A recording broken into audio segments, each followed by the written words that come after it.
Selamat malam Pak Suna dan rekan-rekan semuanya. Kami dari kelompok 9 akan mempresentasikan materi tentang etika dalam akuntansi keuangan dan akuntansi manajemen. Sebelum itu, izinkan kami memperkenalkan kelompok kami terlebih dahulu. Perkenalkan, nama saya Putu Kusuma dari nomor absen 17. Kenalkan, nama saya Susantik Sae, nomor absen 25. Baik, selanjutnya adapun pokok pembahasannya akan dibahas oleh kelompok kami. Yang pertama yaitu makna laporan keuangan, yang kedua pengambilan keputusan etis dari laporan keuangan, yang ketiga yaitu artikel penelitian terkait dengan pengambilan keputusan etis dalam akuntansi keuangan dan akuntansi manajemen. Baik, materi yang pertama mengenai makna laporan keuangan. Adapun pengertian keuangan dan akuntansi manajemen. Menurut LM Samrin 2013, akuntansi keuangan merupakan bidang akuntansi yang berfungsi menyediakan informasi keuangan yang berasal dari transaksi ekonomi perusahaan, terutama untuk memenuhi kebutuhan pihak eksternal seperti para pemegang saham, kreditur, otoritas pemerintah, dan masyarakat luas. Lalu selanjutnya, adapun pengertian dari akuntansi manajemen. Menurut LM Samrin 2013, akuntansi manajemen merupakan bidang akuntansi yang berfokus pada persediaan, termasuk pengembangan dan penafsiran informasi akuntansi bagi para manajer untuk digunakan sebagai bahan perencanaan, pengendalian operasi, dan pengambilan keputusan. Nah, sesuai dengan fungsi tersebut, maka akuntansi manajemen dapat digunakan sebagai pendukung pelaksanaan fungsi-fungsi manajemen dalam bidang riset dan pengembangan, produksi, pemasaran, distribusi dan logistik, serta pelayanan pelanggan. Baik, selanjutnya mengenai laporan keuangan. Laporan keuangan adalah suatu penyajian terstruktur dari posisi keuangan dan kinerja keuangan suatu entitas. Laporan keuangan menunjukkan hasil pertanggungjawaban manajemen atas penggunaan sumber daya yang dipercayakan kepada mereka. Tujuan laporan keuangan memberikan informasi mengenai yang pertama yaitu posisi keuangan, yang kedua kinerja keuangan, yang ketiga arus kas yang entitas yang bermanfaat bagi sebagian besar kalangan pengguna laporan dalam pembuatan keputusan ekonomi. Selanjutnya, menurut PSAK 1, komponen laporan keuangan meliputi yang pertama, laporan posisi keuangan. Adalah sebuah laporan yang sistematis tentang posisi aset, kewajiban, dan ekuitas perusahaan per tanggal tertentu. Yang kedua, laporan laba rugi merupakan laporan yang sistematis tentang pendapatan dan beban perusahaan untuk satu periode waktu tertentu. Yang ketiga, merupakan laporan perubahan ekuitas, adalah sebuah laporan yang menyajikan ikhtisar perubahan dalam ekuitas pemilik suatu perusahaan untuk satu periode waktu tertentu. Yang keempat yaitu laporan arus kas, adalah sebuah laporan yang menggambarkan arus kas masuk dan keluar secara terperinci dari masing-masing aktivitas operasi, aktivitas investasi, dan pada aktivitas pendanaan atau pembiayaan untuk satu periode tertentu. Dan yang terakhir adalah catatan atas laporan keuangan yang merupakan bagian integral yang tidak dapat dipisahkan dari komponen keuangan. Tujuan catatan ini adalah untuk memberikan penjelasan yang lebih lengkap mengenai informasi yang disajikan dalam laporan keuangan. Baik, selanjutnya etika profesi akuntansi keuangan. Laporan keuangan tersebut harus mampu memberikan suatu rangkaian histori informasi dari sumber-sumber ekonomi dan kewajiban-kewajiban perusahaan, serta kegiatan-kegiatan yang mengabaikan perubahan terhadap sumber-sumber ekonomi dan kewajiban-kewajiban tersebut, yang dinyatakan secara kuantitatif dengan satuan mata uang. Seorang akuntan keuangan bertanggung jawab untuk yang pertama menyusun laporan keuangan dari perusahaan secara integral sehingga dapat digunakan oleh pihak internal maupun pihak eksternal perusahaan dalam pengambilan keputusan. Yang kedua yaitu membuat laporan keuangan yang sesuai dengan karakteristik kualitatif laporan keuangan, yaitu dapat dipahami, relevan, materialitas, keandalan, dapat dibandingkan, kendala informasi yang relevan dan handal, serta penyajian yang wajar. Baik, materi selanjutnya yaitu mengenai pengambilan keputusan etis dari laporan keuangan.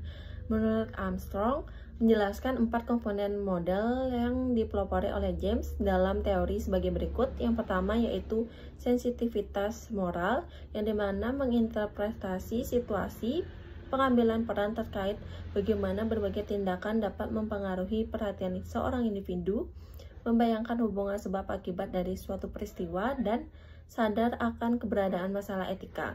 Yang kedua, penalaran preskriptif, yang dimana suatu penilaian yang diikuti dengan suatu tindakan akan lebih dapat diterima dalam pengertian moral.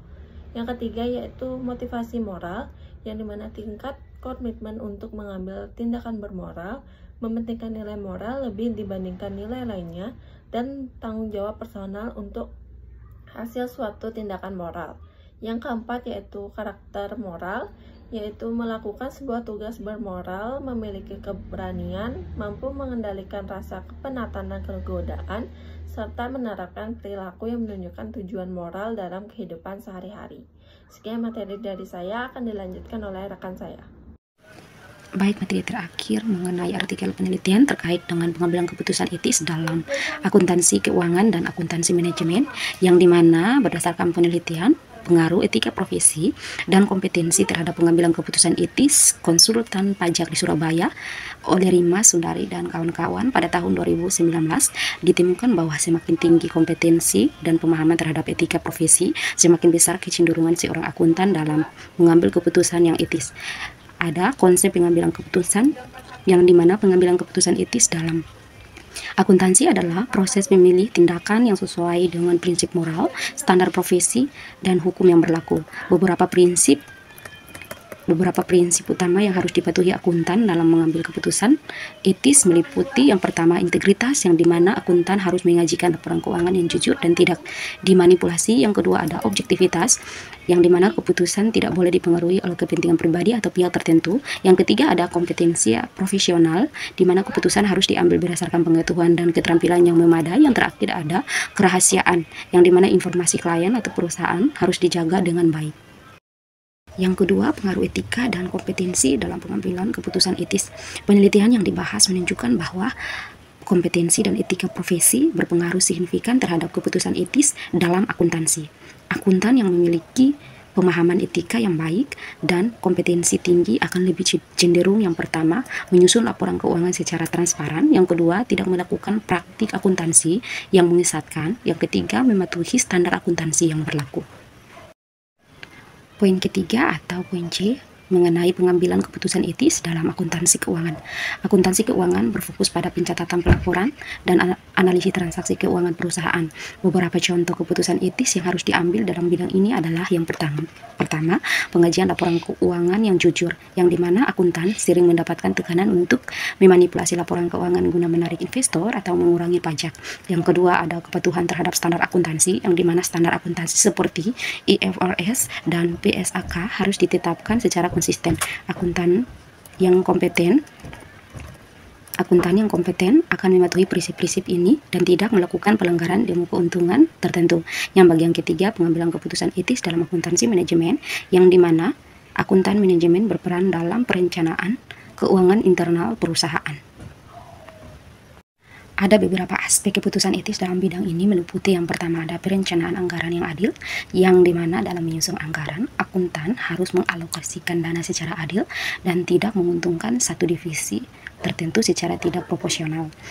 Selanjutnya ada penentuan harga pokok produksi yang wajar, di mana akuntan harus memastikan bahwa harga pokok produksi dihitung dengan metode yang benar dan tidak dimanipulasi untuk meningkatkan margin keuntungan secara tidak etis. Yang ketiga, penyajian laporan kinerja yang akurat. Akuntan tidak boleh mengubah data laporan keuangan hanya untuk memberikan kesan yang lebih kepada pemegang saham atau manajemen. Jadi dapat disimpulkan mengenai materi artikel ini adalah pengambilan keputusan etis dalam akuntansi sangat bergantung pada pemahaman terhadap etika profesi dan kompetensi individu. Dalam akuntansi keuangan, etika diperlukan untuk menyusun laporan keuangan yang jujur dan sesuai standar. Sementara itu, dalam akuntansi manajemen, etika diperlukan dalam alokasi anggaran, perhitungan biaya, dan pengajian laporan kinerja. Kesimpulan dari materi kami, laporan keuangan adalah alat utama dalam penyajian informasi keuangan yang digunakan untuk pengambilan keputusan. Akuntansi keuangan berfokus pada pelaporan eksternal, sementara akuntansi manajemen digunakan untuk kepentingan internal. Keputusan etis dalam akuntansi sangat penting untuk menjaga transparansi dan kepercayaan publik. Etika profesi menuntut akuntansi untuk bersikap jujur, objektif, profesional, dan patut pada standar akuntansi. Kompetensi dan pembahasan etika berperan besar dalam memastikan laporan keuangan yang akurat dan dapat dipercaya. Dengan menjunjung tinggi etika, akuntan dapat mendukung keberlangsungan bisnis, dan stabilitas ekonomi. Demikian presentasi dari kami kelompok 9.